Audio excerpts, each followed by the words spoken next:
பேசாம ரவுடி ஆயிட்டுமால. ஆணியுடன் விந்துதானும் மிகையாக உயிரற்று இருப்பதாலும் ஆண்களுக்கு ஏற்படும் விந்தணு குறைபாடு, விரைவீக்கம், விந்தணுக்களற்ற தன்மை போன்ற குழந்தையின்மை பிரச்சனைகளுக்கு எத்னிக் ஹெல்த் கேர் இயற்கை கருத்தரிப்பு மையம். ஐபிசி தமிழ் நேயர்களுக்கு வணக்கம். இன்னைக்கு பத்திரிகையாளர் சுஃபின் நம்ம இருக்காரு. சார் வணக்கம். சார் வணக்கம் நிதிஷ். சார், நம்ம தமிழ்நாடு அரசியலை இப்போ கடந்த ஒரு 60-65 நாளாகவே நம்ம எடுத்து பார்த்தோம்னா, ஒரு பக்கம் தாவேகா அவங்களுடைய அந்த செயல்பாடுகள் மூலியமா பல விஷயங்கள் நல்ல முறையிலையும் பாராட்டுக்குரிய வகையிலும் செஞ்சுட்டு வராங்க. இன்னொரு பக்கம் திமுகவினுடைய செயல்பாடு தொடர்ந்து கேள்விக்குள்ளாகி வந்துகிட்டு இருக்கு. ஸோ ஒரு பக்கம் நம்ம பார்த்தோம்னா, அவங்களுடைய இந்த ஆட்சி அமைக்கிறதுலேருந்து கூட்டணி கட்சிகள் தொடங்கி இப்போ இருக்கக்கூடிய இந்த வழக்கு, விஜய் கரூருக்கு செல்லக்கூடாது அப்படிங்கிற அந்த வழக்கு வரைக்கும் வந்திருக்கு. திமுகவோட செயல்பாடு எப்படி சார் இருக்குது இந்த கரூர் வழக்கில்? அவங்க என்ன சார் தவறு விட்டுருக்காங்க? நிச்சயமா நீங்கள் கேட்ட கேள்வியில் உச்சநீதிமன்றம் ரொம்ப கேவலப்படுத்தியிருக்காங்க டிஎம்கே. அந்த அந்த அந்த டைரக்ஷன் அப்படி தான். திமுகவுடைய வழக்கறிஞர், அவர் பேர் யாராவது, வில்சன், அவர் அப்படி பூசி மெழுகிறார். ஆனால் நம்முடைய கேள்விகள் நம்ம மாதிரி ஆளுகள் தான் கேட்போம். என்னையா சொன்னீங்க, என்ன வழக்கு போட்டீங்க? இந்தியாவில் ஒரு சாதாரண சிட்டிசன் நானோ நீங்களோ போகக்கூடாதுன்னு எப்படி சொல்ல முடியும்? ஒரு பேச்சுக்கு ஒருவர் போகக்கூடாதுன்னு சொன்னால் அவரால் பெரிய கலவரம் நடக்கும், அவரால் ஒரு அப்நார்மல்சி கிரியேட் ஆகும். அப்படிங்கிற பட்சத்தில் மட்டும்தான் போக முடியுமே தவிர ஜோசப் விஜய்க்கு மேலே ஒரு எஃப்ஐஆரும் கிடையாது. எஃப்ஐஆர் இருக்கா? இல்லை சார். இல்லை. என்ன நீதிமன்றம் என்ன கேட்குன்னா, உங்களுக்குள்ளே இருக்கக்கூடிய அந்த பொலிட்டிக்கல் ஃபைட், த டிஸ்அண்ட் வாய்ஸ், இதை கொண்டு நீதிமன்றத்துக்குள்ளே ஏன் கொண்டு வரீங்க? யார் கேட்குறா? நீதிபதிகள் கேட்குறாங்க. உங்களுக்கு என்ன ஆதாரம் இருக்குது? Have you got any appropriate evidence? இந்த மாதிரி ஒரு செய்தியை போகக்கூடாது அப்படின்னு சொன்னால் நீங்கள் சரியான எவிடன்ஸை ஜோசப் விஜய்க்கு எதிராக வைக்கணும். போனால் ஒரு பிரேமா பேச வந்துடும், அவர் அப்படி பண்ணிடுவார், இப்படி கலைச்சிடுவார்னு சும்மா பேசக்கூடாது சார். அப்படியெல்லாம் பேசக்கூடாது. அப்படிங்கிற மாதிரி போங்க போய் வேலையை பாருங்கய்யா அப்படின்னு சொல்லும் இல்லையா? அதே மாதிரி போங்க உங்கள் வேலையை பாருங்கள் அப்படின்னு நல்லா கீழே நல்ல குத்துன்னு குத்தி மூஞ்சிலாம் நஞ்சி வருவான்ல சிலவன், இந்த நம்ம ஊர் வடிவேலில். அந்த அடிப்படையில் திராவிட முன்னேற்ற கழகம் ஜோசப் விஜய் விஷயத்தில் மூக்கு உடைஞ்சு வந்துட்டாங்க. ஆனால் ஆதவ அர்ஜுனா மேலே வழக்கு தொடருவோம் அப்படிங்கிற மாதிரியான ஒரு விஷயத்தை தொடருவோங்கிறதெல்லாம் வேற விஷயம். தொடரலாம், தொடராமல் இருக்கலாம், இஸ் அப்பார்ட் ஃப்ரம் தேர். முதல்ல நீ எதுக்கு கோர்ட்டுக்கு போன? கோர்ட்டுக்கு போனால் வலுவான ஒரு அத்தன்டிக் ஒரு ஆதாரம் நம்மள்ட்ட இருக்கணும், ஒரு சரியான தகவல் இருக்கணும், ஒரு இன்ஃபர்மேட்டிவாக இருக்கணும், செய்திகள் இருக்கணும், தராகமல் இருக்கணும். சார் அவர் ஏன் போகக்கூடாது? இப்போ நான் இருக்கேன், நான் ஒரு சட்டக்கல்லூரி மாணவர், சட்டத்தை முடிக்கவில்லை. அப்படி இருக்கிற போது நீங்கள் ஆதாரம் வைக்கும்போது வலுவாக இருக்கும். ஜோசப் விஜய் ஒரு தமிழ்நாட்டின் நடிகர், அவர் இன்றைக்கு முதலமைச்சராக ஆகியிருக்கிறார். ஏற்கனவே நெருக்கடியான காலகட்டங்களில் 47 பேர் படுகொலை செய்யப்பட்டார்கள். இப்போது அவர் போகின்ற போது என்னென்ன வழிகள் இருக்கிறது, என்னென்ன கூட்டங்கள் வரும், என்னென்ன பிரச்சனைகள் வரும், இதையெல்லாம் சரியாக சொல்லாமல் எந்த ஒரு ஆதாரமும் இல்லாமல் திராவிட முன்னேற்ற கழகம் ஏன் இப்படி மழுங்கி போய்விட்டது என்ற கேள்வியை நம்முடைய நண்பர்களே பல பேர் பேசிகிட்டு இருக்காங்க. ஏன்னா எப்படி டிஎம்கே ஐடிவிங்கு டிஎம்கேனுடைய இந்த சட்டப்பிரிவுகள்லாம் ரொம்ப அறிவுபூர்வமாக மூவ் பண்ணுவாங்க. இப்போ பல விஷயங்களுக்கு டெல்லியில் போய் வாங்கிட்டு வந்திருக்காங்க வெற்றிகரமாக. உங்களுக்கு தெரியும், ஆளுநருக்கு எதிராக கூட சமீபத்தில் அந்த ஆர்என்டவி இருந்தப்ப மேற்கொண்ட விஷயங்கள் மற்ற மாநிலங்களும் இதை அடிப்படையை வச்சு பல வழக்குகள் தமிழ்நாட்டு வாங்கக்கூடிய அந்த தீர்ப்பு வச்சு அதெல்லாம் ரொம்ப அறிவுபூர்வமாக நடந்து கொண்டவர்கள். இப்போது அவர்களை அறியாமல் அவர்களுக்குள்ள ஒரு பதட்டம் வந்திருக்கு. இப்போ நம்ம ஆன்டி டிஎம்கேயும் கிடையாது, டிஎம்கே ப்ரோவும் கிடையாது, தாவேக்கும் கிடையாது, ஒரு பத்திரிக்கைக்காரர். ஏன்னு நமக்கு கொஞ்சம் விசாரணை பண்ணி பார்க்கும்போது கொஞ்சம் தெரிஞ்ச செய்திகளின் மூலம் ரொம்ப அவசரப்படுறாங்க. யார்? திமுகக்காரங்க. ஐயா ஆட்சிக்கு எத்தனை நாள் ஆச்சு? இப்போ தானே மே மாதம் 10, ஜூன், ஜூலை 10, 20 நாள் தானே. நான் சாரி 60 நாள், 60 நாள் கூட ஆகலே. 60 நாள் ஆகிருக்கா? 60 நாள் ஆக போகுது. இன்னைக்கு 8ஆம் தேதி தானே. ஆமாம், நான் 2 நாள் இருக்கேன். அதுக்கட்டில் நீ பண்ண கூத்து என்ன கூத்து? அவன் அவர் பேர் என்னது, நம்முடைய அனிதா ராதாகிருஷ்ணன் அவர்கள். அவர் ஒரு கால்நடைத்துறை அமைச்சர். ஒருமையில பேசுகிறார் விஜய். அவருடைய உருவ கேலி செய்கிறார். அவர் மூஞ்சி இப்படி இருக்கும், அப்படி இருக்கும். என்ன பேச்சு? சட்டையை கிழிப்பேன், திரிசாவோடு அவருக்கு அது. இதெல்லாம் என்னங்க? இதெல்லாம் என்ன அரசியல்? Point number 1. இரண்டாவது, இவர்களுடைய நடவடிக்கைகள், பொதுக்களத்தில் இவர்களுடைய விமர்சனங்கள், செந்தில் பாலாஜியுடைய பேர விவகாரங்கள் எல்லாமே திமுகவை பெரிய செட்பேக்கலாக இருக்கு. உளவியல் ரீதியாக அவர்கள் ரொம்ப பாதிக்கப்பட்டிருக்காங்க, உளவியல் ரீதியாகவே. ஏன்னா அவங்க எதிர்பார்க்கல. யாரு? திமுக. திமுக மட்டும் இல்லை, தமிழ்நாடே எதிர்பார்க்கல. இப்படி ஒரு இப்போ யார்கிட்டயா இப்போ என்கிட்ட கேட்டால் கூட நான் கூட நினச்சேன் இவ்வளோலாம் வரும்னு யாருக்கும் தெரியாது. ஆக்சிஸ் மை இந்தியா கருத்து கணி போடும்போது நான் ஒரு தொலைக்காட்சியினுடைய நெறியாளர். நான் தான் அந்த நிகழ்ச்சி எடுத்து நிகழ்ச்சி நடத்துகிறேன். எல்லாருடைய எக்ஸிஸ்ட் போலும் வந்து அந்த போலுடைய இது எக்ஸிஸ்ட் போல் வந்து ஸ்ட்ரக்சர் வந்து திமுக கூட்டணி தான் பெரும்பாலான ஒன்றும் இடங்கள் ஆக்சிஸ் மை இந்தியா இது எப்படா கடைசியில் அதானே உண்மையாச்சு. 120 இடங்கள் போட்டானா இல்லையா, அதானே உண்மையாச்சு. அப்போ எல்லாருடைய கண்களுக்கும் இது வியப்பாக இருந்தது. எப்படி வந்தா யாருமே சாதாரண ரமேஷ் அவன் இன்னைக்கு யார் அமைச்சர், எந்த அமைச்சர், இந்து அறநிலையத்துறை அமைச்சர். சாதாரண கீர்த்தனா சிவகாசியில் விளையாடி கொண்டிருந்த பொண்ணு, அவங்க இன்னைக்கு என்ன அமைச்சர், தொழில்துறை அமைச்சர். போய் கொரியா கம்பெனிலாம் பேரம் பேசுகிறாங்க. கமலி ஒரு தலித் சகோதரி, சாதாரண பிள்ளை, அவங்க இன்னைக்கு அமைச்சர் வந்துட்டாங்களா இல்லையா. 8 தலித் சகோதர சகோதரிகள் இன்னைக்கு அமைச்சர்களாக இருக்காங்க. அதே மாதிரி ஜோசப் விஜய் என்ன சொல்கிறாரு, எங்களால் தான், அவர் நல்லா பேசுகிறாரு, எங்களால் தான் ஆட்சிக்கு வந்தீர்கள், தான் உங்களை கூட்டு வந்து நான் சும்மா வச்சேனா, அதிகாரத்தில் பங்கு கொடுத்துருக்கேன். அப்போ இதெல்லாம் எதிர்கொள்வதற்கு டிஎம்கே தடமாறுது. எனக்கு என்ன ஒரு கேள்வி என்றால், கட்சி கட்டுப்பாடு இப்போது திமுகவிடம் இல்லை, சாரி மு.க. ஸ்டாலின் இடத்தில் இல்லை. அந்த கட்சியினுடைய முழுமையான கண்ட்ரோல் திரு ஸ்டாலின் அவர்களிடத்தில் இல்லையோ, அது உதயநிதி ஸ்டாலின் கீழ் அது மருமகன் அப்படி ஒரு கண்ட்ரோலில் போயிட்டதுனால சில நடவடிக்கைகள் அவர்களால் எடுப்பது இப்படி கொஞ்சம் தடுமாற்றத்தை ஏற்படுத்தி இருக்கிறதோ என்று எண்ணுவதற்கு நமக்கு ஒரு கலைச்சூழல் இருக்கு. ஆனால் கட்சி வந்து அடுத்த கட்டம் அப்படின்னு சொல்லி பார்க்குறப்ப இப்போ இளைஞர்களை மையப்படுத்தி விஜய் வந்து ஒரு புதிய அரசியல் சக்தியாக ஒரு உருவம் எடுத்து இப்போ தமிழ்நாடோட முதலமைச்சராக இருக்காரு. அதே பக்கம் நம்ம இந்த பக்கம் திமுகவை பார்க்குறப்ப உதயநிதி ஸ்டாலினை மையப்படுத்தி அவங்க வந்து அடுத்த கட்டத்தை எடுத்து வரது தான் சார் அவங்களுக்கும் வந்து வருங்காலத்தில் வந்து கை கொடுக்கக்கூடிய ஒரு விஷயமா இருக்கும். அவங்க கையில் தானே இந்த அரசியல் கட்சியை வந்து அவங்க இப்போ நகர்த்த வேண்டிய ஒரு நிலையில் இருக்காங்க. சார் இப்போ என்னென்னா ஒரு கான்செப்ட் எடுத்துக்கிட்டுங்க, இளைஞர்கள் முதியவர்கள் அப்படிலாம் கிடையாது. ஒரு அரச தலைமைக்கு முதியவர்களும் வேண்டும், இளைஞர்களும் தேவை நமக்கு. அதுதான் இது வந்து இன்னைக்கு இது வந்து சில நேரத்துக்கு எப்படி தெரியுமா, ஒரு சினிமா நடிகை நடித்த படம் ஓடும், எல்லாரும் அந்த நடிகை புக் பண்ணுவான்.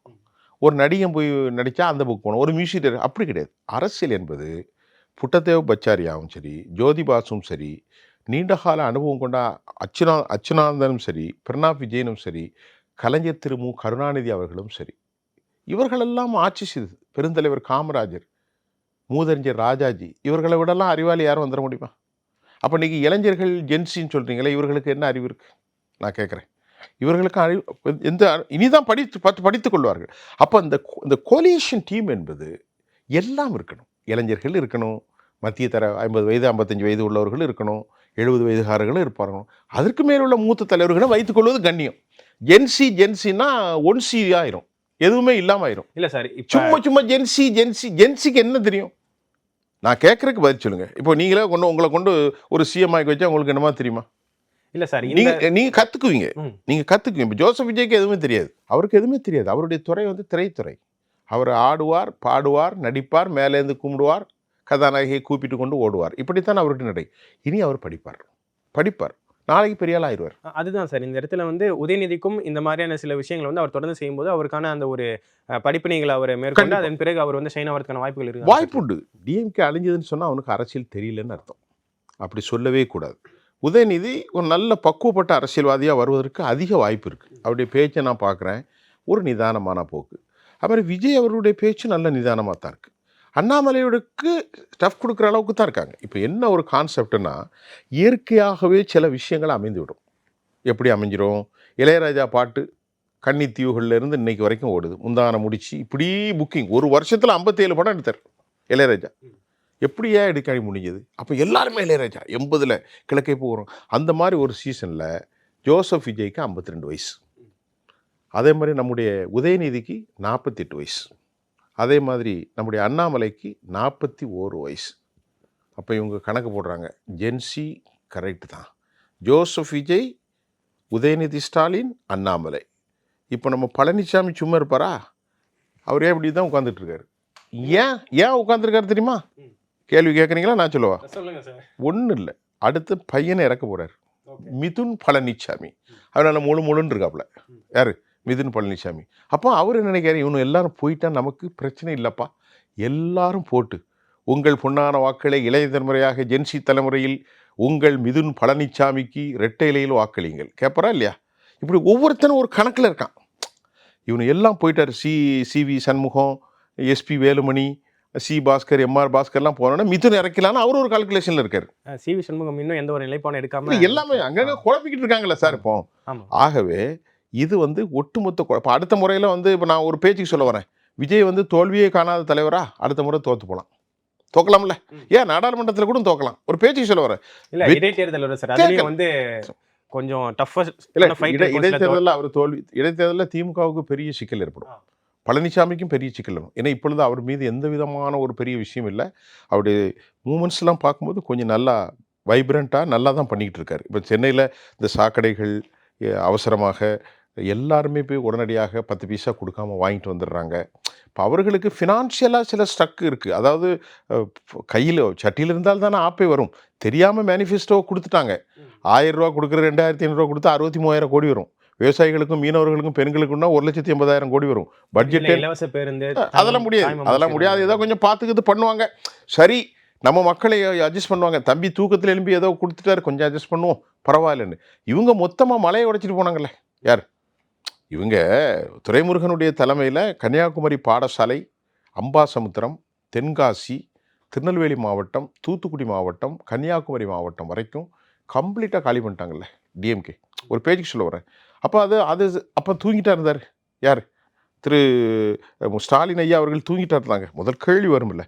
அதே மாதிரி புதுக்கோட்டையில் ஜாஃபர் அலி, இவர் ஒரு சமூக ஆர்வலர். அவரை வேண்டுமென்றே குவாரியில் சொன்னார்னு கொலை செய்தார்கள். இப்படி பல விதங்கள் நடந்தது.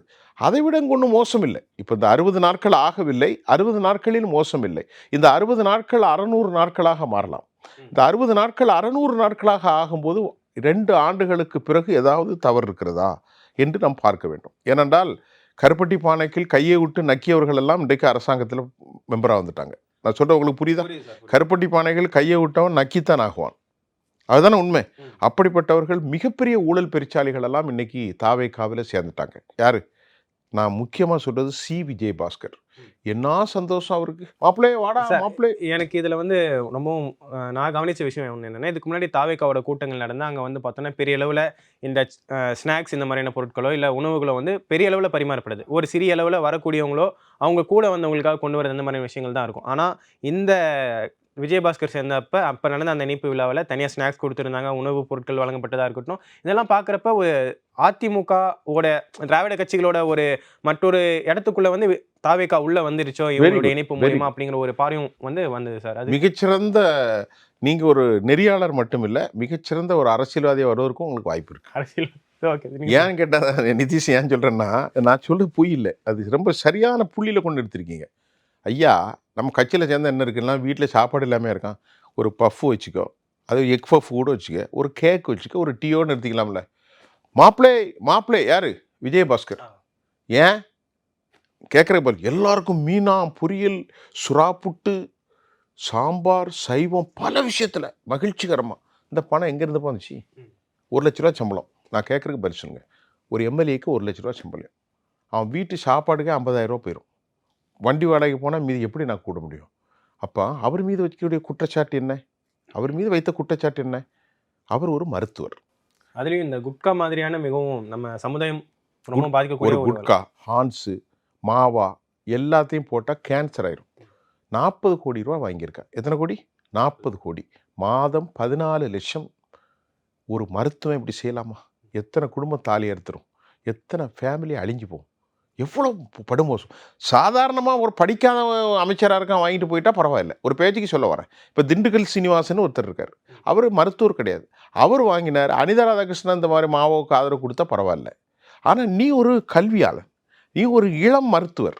இந்த மருத்துவர் மக்களை காப்பாற்றுவர். மாவோவிலிருந்தும் ஹான்ஸிலிருந்தும் பான்பராக்கிலிருந்தும் மக்களை அச்சுறுத்தக்கூடிய இந்த அநியாய பொருள்களிலிருந்து, விஷப்பொருளிலிருந்து காப்பாற்ற வேண்டிய மருத்துவன் 40 கோடி ரூபா வாங்கி பல குடும்பத்தை தாலி இருக்க வச்சு. இப்போ அடுத்த கேள்வி நான் ஜோசப் விஜய்கிட்ட கேட்குறேன். அன்னைக்கு பேசினார இப்படி என்ன பேசுனீங்க ஜோசப் விஜய் அவர்களே? நான் தவறு செய்ய மாட்டேன், தவறு என் கூட இருக்கிறவனையும் தவறு செய்ய விட மாட்டேன், இதற்கு முன்னால் தவறு செய்தவர்களையும் விட மாட்டேன். இப்போ இந்த கேள்வியை அப்ளை பண்ணுமா? எப்படி சூட்டபிள் ஆகும்? அந்த கேள்வி தான் சார் இப்ப பலரும் வந்து வச்சுட்டு இருக்காங்க. குறிப்பா திமுக தரப்புல இருந்து வந்து இந்த கேள்வி வந்து வச்சுட்டு இருக்காங்க. ஸோ எப்படி இவங்கள கட்சிக்குள்ள சேர்த்ததை எப்படி வந்து நீங்க நியாயப்படுத்த போறீங்க? இவங்கள எப்படி நியாயப்படுத்த முடியும்? ஹவு கேன் எப்படி ஜஸ்டிஃபை பண்ண முடியும்? இல்ல தாவேக்கா தரப்புல இருந்து சொல்லக்கூடியவங்க வந்து இதுக்கப்புறம் அவங்க தவறு செய்ய மாட்டாங்க அப்படிங்கிற ஒரு விஷயத்த சொல்றாங்க. இது கேட்கிறப்ப ஏற்றுக்கொள்ளும் படியாவும் இல்ல. இது எப்படி இருக்குன்னா, அஜித் பவார் 70,000 கோடி யாருக்கு? மகாராஷ்டிரால. அப்புறமா ராணே, பிரபுல் பட்டேல், இப்படி ஒரு பெரிய லிஸ்ட்டே இருக்கு. அந்த லிஸ்ட்டை நான் சொல்கிறேன், அது பெரிய லிஸ்ட்டு. ஒரு 4 பேர் தான் சொல்லியிருக்கேன். அவ்வளோ பேரும் பிஜேபியால் குற்றம் சுமத்தப்பட்டவன் தான். மிக பயங்கரமான ஸ்கேண்டல். இப்போது ஆசாமில் இருக்கக்கூடிய சிஎம் சார் நம்ம அவ்வளவு தூரம் போக தேவையில்ல சார். நீங்க தமிழ்நாட்டுல செந்தில் பாலாஜியை பத்தி கரூர்ல ஸ்டாலின் அவர்கள் வந்து அவர் சேரத்துக்கு முன்னாடி பேசினார். இப்போ அவங்க பிஜேபி வாஷிங் மிஷினில் போட்டு அவங்க சொல்லிட்டாங்க அது வந்து இட் ஹேஸ் பீன் பெண்டிங். அதே மாதிரி செந்தில் பாலாஜி பற்றி 2017 விழுப்புரத்தில் யார் பேசினா? ஸ்டாலின் அவர்கள் என்ன பேசினார்? இவர் நான்கள் ஆட்சிக்கு வந்தால் செந்தில் பாலாஜியை கைது செய்து உள்ளே போட்டுதுவோம் சொன்னாரா இல்லையா? கடைசியில் செந்தில் பாலாஜி கைது செய்து வச்ச உடனே தியாகி செந்தில் பாலாஜி. என்ன தியாகிப்பா? பொண்டாட்டி, பிள்ளைங்கள், மருமகன் எல்லாரும் போய் பார்க்குறாங்க. இப்போ தமிழ்நாட்டில் இருக்கக்கூடிய மக்கள் மூடர்களாக இவர்கள் நினைக்கிறாங்க. எவ்வளோ பெரிய மன வருத்தம் வருது பாருங்க. இன்றைக்கி நீங்கள் சொன்ன கேள்வி நிதிஷ் என்ன நீங்கள் சொன்னது அதே போன்று தாவேக்கா வந்து ஒரு எளிமையான கட்சியாக தான் நாங்கள் பார்த்தோம் இதுவரைக்கும். இந்த 60 நாளுக்கு முன்னாடியும் ஒரு எளிமையான கட்சி. பாவப்பட்ட மக்கள், பூத் கமிட்டி கூட பணம் கொடுக்கல. ஆட்டோ டிரைவர்ஸ் எனக்கே ரொம்ப சந்தோஷமாக இருந்துச்சு. பாவம், ரொம்ப ஏழை பிள்ளைங்க ஜெயிச்சுட்டு கமலிலாம் வந்தோன்னா ரொம்ப சந்தோஷப்பட்டேன். ஒரு தலித் சகோதரி வருது. இப்போ பிராமணர்களுக்கு எதிராக ஒடுக்குனாங்க. பிறப்பால் பிராமணர்கள், சத்திரியர்கள், சூத்திரியர்கள் என்று அவர்கள் சொல்லலாம், நாம் சொல்லக்கூடாது. ஏன் சொல்லக்கூடாதுன்னா, அவங்க அம்மா என்ன வேலை செய்கிறாங்க தெரியுமா? யார்? அந்த ரமேஷுடைய அம்மா சமையல் வேலை செய்கிறாங்க. அவங்க அப்பா என்ன செய்கிறாங்க தெரியுமா? ஒரு கோயிலில் அர்ச்சகன். அவருடைய சம்பளம் எவ்வளோ தெரியுமா? 3000 ரூபா. ஒரு சின்ன வீட்டில் தான் படுத்திருக்காங்க. அவங்கள எப்படி நீங்கள் வந்து டிஸ்கிரிமினேட் பண்ண முடியும் பிராமணர்கள்னு? அதிலே விஷத்தை கக்குச்சு திமுக. அப்படியெல்லாம் செய்யக்கூடாது, மகா பாவம். பிறப்பால் அனைவரும் ஒன்றுன்னு நம்ம சொல்கிறோம், நம்ம கொள்கை அதுதான் இல்லையா? யாது முறை அவரும் கேள்விங்கிறோம், அனைவரும் ஒன்றுங்கிறோம். அப்படி இருக்கும்போது டிஎம்கே சொல்கிறது அது அவர்களுடைய அராஜகம்.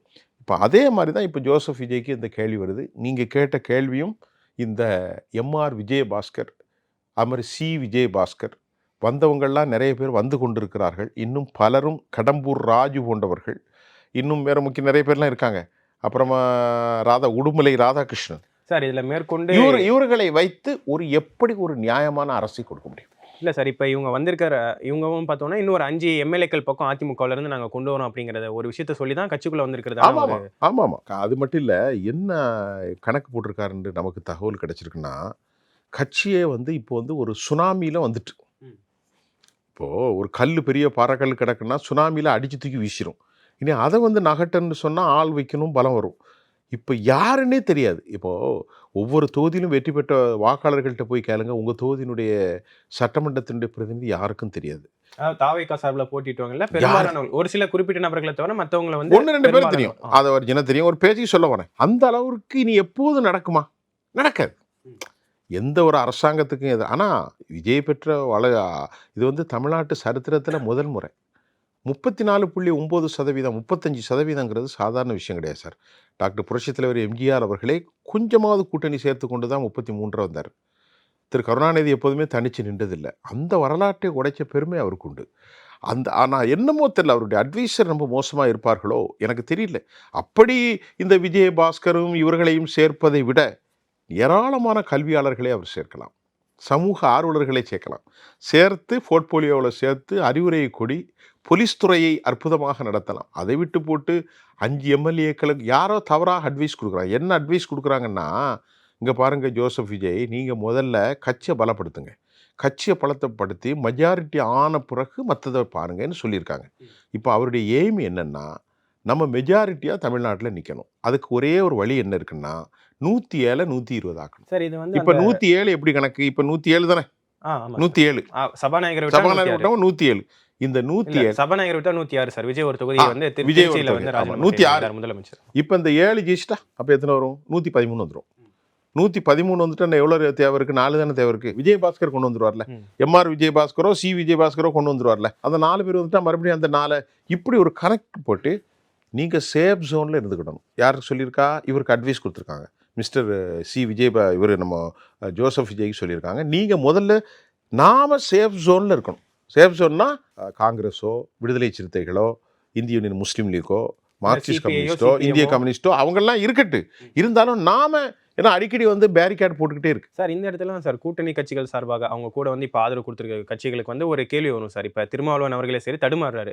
நமக்கு வந்து அவருடைய செய்தியாளர்கள் சந்திப்பை பார்க்கும்போது தெரியுது. அந்த ஞாயிற்றுக்கிழமை நடந்த நிகழ்ச்சியில் வந்து அவர் சொல்றாரு, நாங்கள் வந்து திமுக கூட்டணி இல்லைன்னு சொல்லிட்டு திமுக தலைமையை அறிவிச்சிருச்சு அப்படின்னு சொல்லிட்டு. அடுத்த நாள் வந்து அவர் செய்தியாளர் சந்திக்கிறப்போ சொல்றாரு, இல்லை நாங்கள் வந்து திமுக கூட்டணியில் இன்னும் தொடரணும், தாவேகா தலைமையில் ஒரு கூட்டணியே அமையல, அப்படி அமையாத கூட்டணியில் நாங்கள் எப்படி அங்கம் பெற முடியும் அப்படிங்கிற மாதிரி சொல்றாரு. ஸோ கூட்டணி கட்சிகள் வந்து தடுமாறுறதுக்காகவும் ஒரு காரணமா இங்க தாவேகோட செயல்பாடு இருக்கா அப்படிங்கிற ஒரு கேள்வி. இன்னொரு பக்கம் மாணிக்கம் தாக்கூர் சொல்றாரு, இல்ல ஒரு கட்சிக்கு வந்து அவங்க ஆதரவு தெரிவிச்சிட்டாங்க, ஆட்சி அமைக்க தாவேகாவுக்கு வந்து முதலமைச்சர் விஜய் தலைமையிலான கட்சிக்கு ஆதரவு தெரிவிச்சிட்டாங்க, அப்போ அவங்க வந்து ஆட்டோமேட்டிக்கா கூட்டணிக்குள்ள வந்த மாதிரியான தான் கணக்கு வருது அப்படின்னு சொல்றாரு. இல்லை ஈஸியாக இப்போ திருமாவளவன் என்னுடைய நண்பர் தான். கடந்த வாரம் கூட அவர்கிட்ட போய் பேசிகிட்டு இருந்தேன். ஆனால் அவர் இப்படி ஒரு குழப்பமான பேச்சை பேசக்கூடாது. அவர் தெளிவானவர், ரொம்ப நிதானமானவர். பேசுவது கூட தடித்தனமாக பேச மாட்டார், ரொம்ப நிதானமாகத்தான் பேசுவார். நீங்கள் அவரோடு உட்கார்ந்து பேசினா தெரியும். ஆனால் அவர் ஏன் இப்படி குழப்பமாக, ஒரு பக்கம் வைகோ குழப்பு என்று கடும் குழப்பம், வைகோ குழப்பத்தை தாண்டி வைகோ நேற்று இவரை சரட்டு மணிக்கு போட்டு வாங்கியிருக்கார். கூட்டணிக்குள் இருந்து கொண்டு நீங்கள் கூட்டணியில் இல்லை என்று எப்படி சொல்ல முடியும்? அது வந்து கூட்டணி சேர்ந்து, அதாவது அரசாங்கத்தில் கூட்டணி, கட்சியில் கூட்டணி இல்லை, இது எப்படி ஒரு நிலைப்பாடு? இப்போ நாம் என்ன கேட்குறோம்? இப்போ திருமாவளவன் அவர்கள்ட்ட கேட்குற கேள்வி, ஐயா நீங்கள் சேர்ந்துட்டீங்க, தோழர் வன்னியரசுக்கு நல்ல பதவி கிடச்சிச்சு, இப்போ நாளைக்கு சட்டமன்ற தொகுதியில் நீங்கள் தனிச்சு போட்டிடுவீங்களா? இல்ல சார், உள்ளாட்சி தேர்தலும் வருது, அதை இடைத்தேர்தலும் வருது. விட்டுருங்க, சட்டமன்ற தேர்தலோ உள்ளாட்சி தேர்தலோ தனிச்சு நிற்பீங்களா?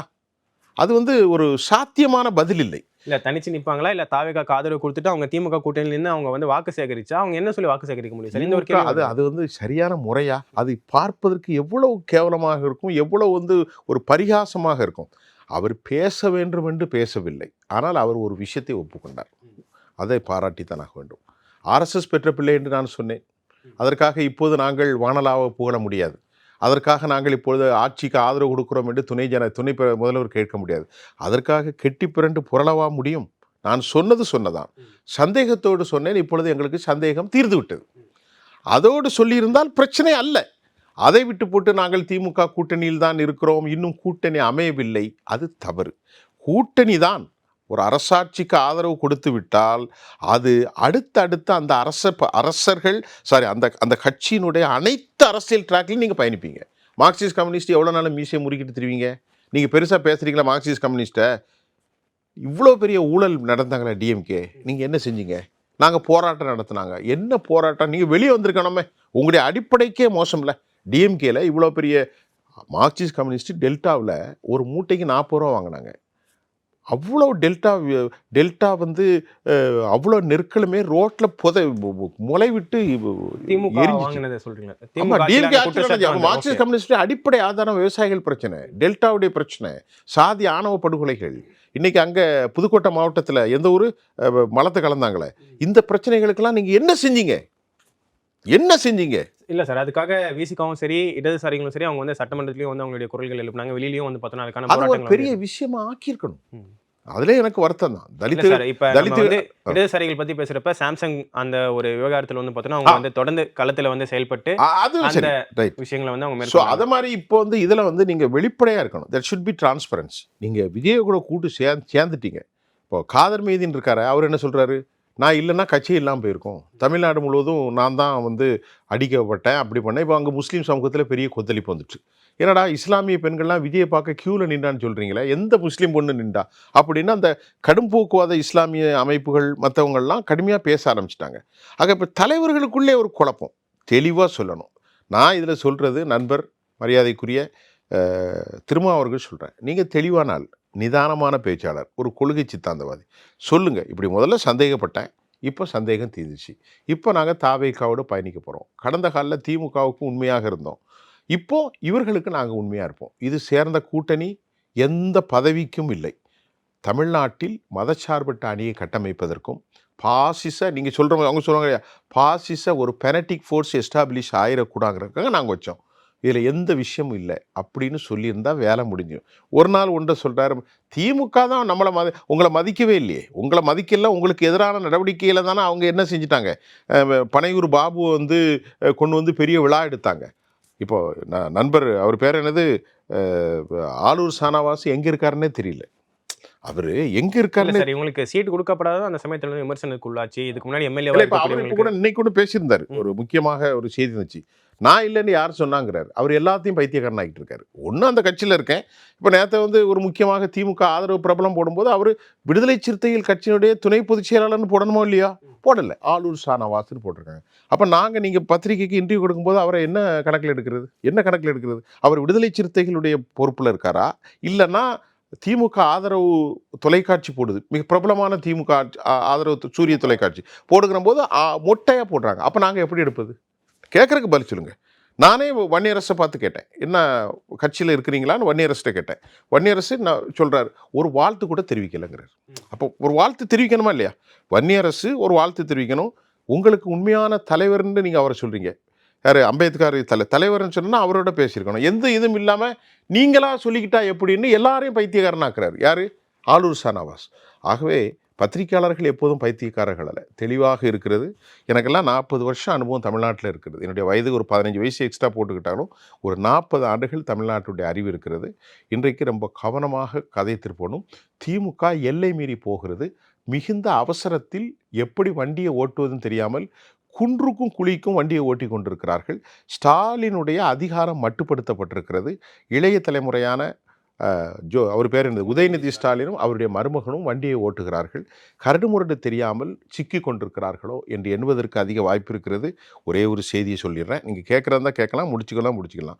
செந்தில் பாலாஜி அமேசான் காட்டில் இருக்கிறாரா, இல்லது தோராபுரம் மலையில் இருக்கிறாரா? கேள்வி வருது. தோராபுரம் மலைன்னு எங்கே இருக்குது? ஆப்கானிஸ்தானில் தாலிபான்கள் இருப்பது தோராபுரம் மலை. அமேசான் காடு அமெரிக்காவில் இருக்குது. இல்லை, மேகத்தாட்டுக்கும் இடையில மக்களே போக முடியாத பரமாரி காடு இருக்குது, அங்கே இருக்காரா? ஏமா 471 நாள் நீ சிறையில் இருந்தா, இது ஒரு பெரிய கேஸ் இல்லையே? 4 நாள் அவர் வந்து முன்ஜாமீன் வந்து அவங்க தரப்புல எதுக்கு முன்ஜாமீன் கேட்கணும்? முன்ஜாமீன் கேட்டாலும் மக்கள்கிட்ட சொல்லாம நான் முன்ஜாமீன் கேட்டிருக்கேன், என்ன கைது செய்யுங்க. கைது செஞ்சா உனக்கு என்ன இருக்கு? 4 நாள் ஜெயிலில் இருந்தால் என்ன இருக்கு? 471 நாள் ஜெயிலில் இருந்து தனித்துவமாக இருந்து தியாக பட்டம் பெற்ற நீங்கள் இருக்க முடியாதா? இருக்கலாம்ல. அப்போ டிஎம்கேனுடைய எங்கேயோ ஒரு பெரிய விஷயத்தில் ஓட்டை இருக்குது, ஏதோ ஒரு அச்சம் இருக்குது. இல்லை என்றால் வலுவாக அந்த கொஸ்டின் வைக்கிறேன், இந்த கான்ஸ்பிரசி தியரியில், இந்த சதியில், இந்த மகுடத்தில், இந்த மகுடி ஊதுனாங்கள மறைமுகமாக, இதில் அவருக்கு சம்பந்தம் இருக்குமோ, இல்லை என்றால் திமுகவின் தலைமைக்கு சம்பந்தம் இருக்குமோ என்று நான் மட்டுமல்ல, தமிழ் சமூகம் அனைவரும் நம்புவதற்கு ஏராளமான சந்தேகங்கள் தொடர்கிறது. இல்லை சார், இதில் வந்து திமுக தரப்புலேருந்து என்ன சொல்கிறாங்கன்னா, இந்த பக்கம் முதலமைச்சர் விஜய் அவர்கள் வந்து கரூர் போகிறப்ப செந்தில் பாலாஜி வந்து அங்கே இருக்கக்கூடாது அப்படிங்கிற வகையில் தாவேக்கா வந்து இந்த நடவடிக்கைகள் வந்து எடுத்துகிட்டு வராங்க அப்படிங்கிற மாதிரியான ஒரு அவங்க தரப்புலேருந்து இதுக்காக அவங்க வந்து சொல்லக்கூடிய ஒரு வாதமாக இருக்குது. அது வந்து நியாயமாக இருக்கிறது மாதிரியான ஒரு தோற்றம் தெரியுது தானே சார்? இப்போ சடனாக வந்து இந்த ஒரு விஷயத்தை எடுத்து வைக்கிறதுக்கான ஒரு தேவை என்னவா இருக்குது அப்படிங்கிற ஒரு கேள்வி வருது சார். அதாவது செந்தில் பாலாஜி ஜோசப் விஜய் கரூருக்கு போகும்போது உள்ளே இருக்கணும்னு அவங்க விரும்பலாம், அது தப்பில்லை. நான் என்ன கேட்குறேன், நீங்கள் உள்ளே இருக்கிறது உங்களுக்கு ஒன்றும் பெருசல்ல. உள்ளே இருந்தனால டிஎம்கேக்கு ஒன்றும் குறையும் இல்லை. உண்மையிலேயே நீங்கள் தவறு செய்யாமல் இருந்தால், யார்கிட்ட கேட்குறேன்? செந்தில் பாலாஜிட்ட நேரடியாக எதிர்கொள்ளுங்க. நீங்கள் உள்ளே போயிட்டு நான் 100 வருஷமாக இருக்க போகிறீங்க, உடனே பெயில் கிடைக்கும், வந்துட வேண்டியதானே? எதுக்கு தலைமறைவாக இருக்கணும்? கேட்குறதுக்கு பதில் சொல்லுங்க. உள்ளே இருந்தால் என்ன அமெரிக்காவினுடைய ருவாண்டா சிறைகளிலே கொண்டு போட போகிறான், கியூபன் சிறையில் போட போகிறான்? இல்லையே, இங்கே தானே இருக்க போகிறீங்க. அதனால் இது ரொம்ப விந்தியாக இருக்கிறது. இதில் என்ன டவுட்டுன்னா, இதில் கைதாக இருக்கிற ஐபிடிஎஸ்னுடைய திருநாவுக்கரசும் நரேஷும் இன்னொருத்தர் பேர் தெரியல, மொத்தம் 9 பேர் கைது செய்யப்பட்டிருக்கிறார்கள். இவர்கள் ஸ்டேட்மெண்ட் என்ன கொடுத்துருக்காங்க, அவங்களுடைய வாயில் ரிவீல் பண்ணியிருக்கிறது என்னென்னா, இதற்கு பின்னணி அசோக்கும் செந்தில் பாலாஜிங்கிற ஆணித்தரமாக ஆதாரங்கள் காவல்துறையிடம் சிக்கியிருக்கலாம் என்று நம்புவதற்கு அதிக ஏற்பாடு இருக்குது. ஏன்னு கேட்டால் இவங்க தறிக்கட்டு ஓடுகிறார்கள். செந்தில் பாலாஜி போன்ற மூத்த அமைச்சர்கள், முன்னாள் அமைச்சர்கள், அரசியல் தலைவர்கள், எதற்கும் பயப்படாதவர்கள் இன்றைக்கு ஒளித்து எங்கு ஒளிந்திருக்கிறது என்பதை அறிய முடியாதது பலவேறு சந்தேகத்தை தமிழ்நாடு முழுவதும் எல்லோருக்கும் ஏற்படுத்தியிருக்கு. ஓகே சார், இப்போ இந்த விஷயங்களை தாண்டி இப்போ கடைசி 2 நாளாக வந்து பார்த்தோன்னா மிகப்பெரிய தமிழ்நாடு முழுக்க விவாதிக்கப்படுவது அமைச்சர் கீர்த்தனா அவர்களுடைய செயல்பாடு.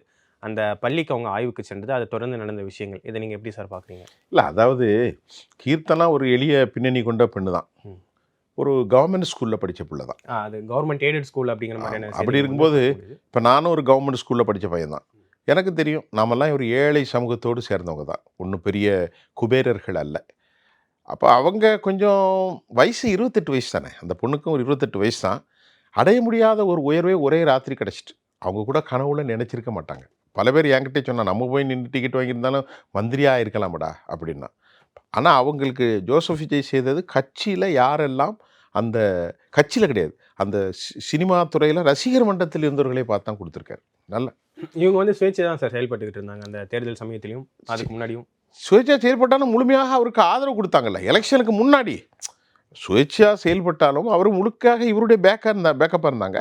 அவர் ஒரு நாயுடு சமூகத்தை சேர்ந்த ஒரு பெண், சிவகாசி நல்ல ஒரு தொழில்துறையில் உள்ள பெண். ஆனால் அந்த பெண்ணுக்கு இன்னும் அனுபவம் வரவில்லை. நீங்கள் சொன்ன மாதிரி எளிய பின்னணி கொண்ட, இப்போ கவர்மெண்ட் ஸ்கூலில் யாருமே சேர்க்கலை. நல்லா கவனிச்சுக்கிடுங்க, கவர்மெண்ட் ஸ்கூலில் யாருமே சேர்க்கலை. கவர்மெண்ட் ஸ்கூலில் நான் பார்த்த அளவில் ஒரு 10 பேர் 20 பேர் தான் படிக்கிறாங்க. நாங்கள்லாம் படிக்கும்போது என்னோட படித்தவங்களாம் டாக்டர்ஸ், அக்ரிகல்ச்சர், பெரிய பெரிய ஆளுகள்லாம் இருக்காங்க. என்னுடைய நண்பர்கள்லாம் பல பேர் டாக்டராக இருக்காங்க, அக்ரிகல்ச்சரர்ஸாக இருக்காங்க, பல பேர் பல துறைகளில் இருக்காங்க.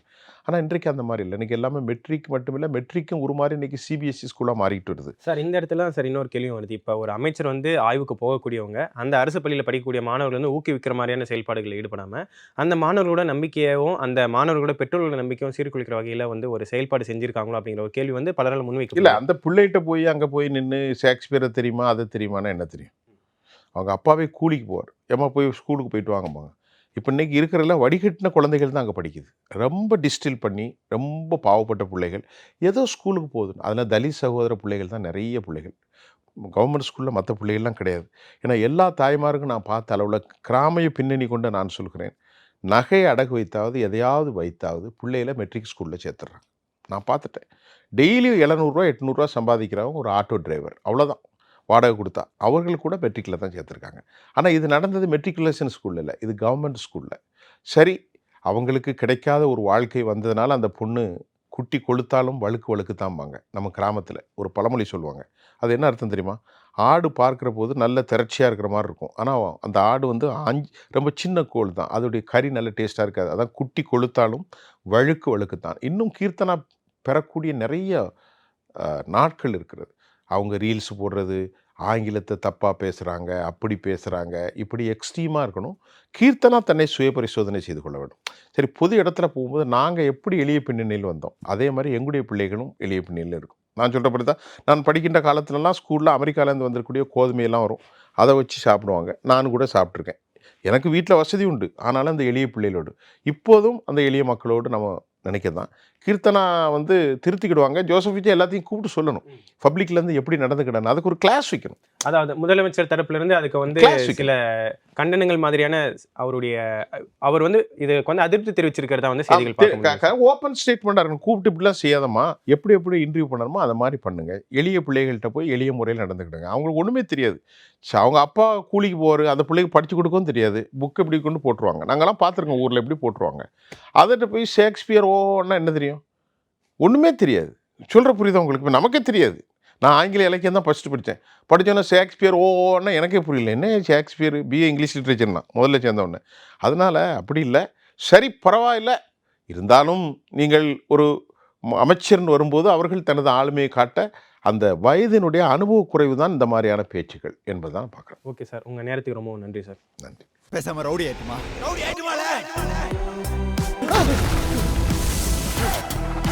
கூறினார். ஆணினுடைய விந்துதானும் மிகையாக உயிரற்று இருப்பதாலும் ஆண்களுக்கு ஏற்படும் விந்தணு குறைபாடு, விரைவீக்கம், விந்தணுக்களற்ற தன்மை போன்ற குழந்தையின்மை பிரச்சனைகளுக்கு எத்னிக் ஹெல்த் கேர் இயற்கை கருத்தரிப்பு மையம்